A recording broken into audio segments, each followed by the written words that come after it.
Night. And to pick up on that point about Iran, the Iranian foreign minister telling his counterpart in Qatar today that the expansion of the war between Israel and Hamas is inevitable. But will the U.S. pressure for humanitarian pauses help maybe to change that potential outcome? Retired Army Major Mike Lyons joins me now. I know you've been saying, Mike, that, that Israel's not stopping whether the U.S. or anyone else tells them to stop. So what would you say? I mean, on that particular point, at least, would what the Iranian foreign minister is saying, is that right, that the expansion of this war is inevitable?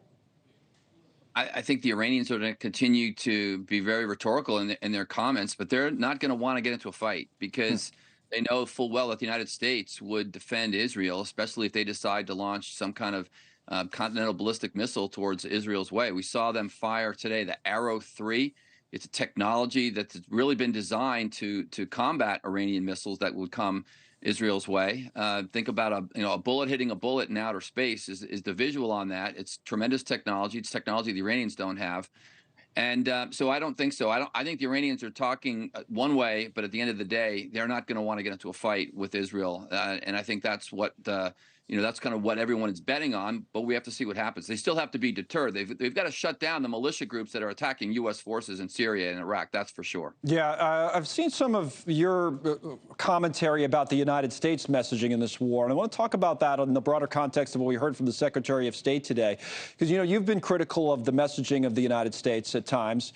The Secretary of State, Antony Blinken, had said, earlier today that far too many Palestinians have been killed. It looks like, or sounds like, maybe there's a little bit of a shift in the messaging towards more concern about the civilians rather than an all-out support for whatever Israel is doing. Would you pick up on that point, and what do you make of it?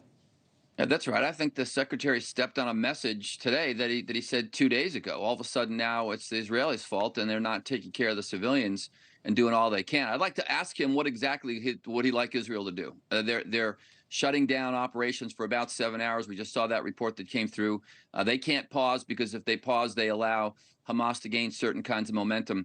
But going back to deterrence, our deterrence has been visual only. I get it, putting two carrier groups in the Mediterranean and sending the Carney, for example, into the Red Sea shows a lot of support. But until we're willing to go after the actual people that are attacking Americans in the Middle East, and not just going after their ammo dumps and their logistical supply chains and their capability to wage war, I don't think they're going to stop. Well, that's what those airstrikes in Syria were about, right? So, but what would you like to see? What's the next step here? You sound like you want to see a more aggressive response. What would that look like? No, I do. I would like to see them go after troop formations. We know where they are. We know exactly, if we know where they're hiding ammo, we know where the troops are. So they're hurting our troops. I just don't see why we're not escalating it. But no, I know why. But you don't think that would risk a broader war? Going back to our first point where we started the conversation. Well, sure, but that's deterrence. Deterrence has failed in Ukraine. It's failed in Israel. So let's try it and see what happens first.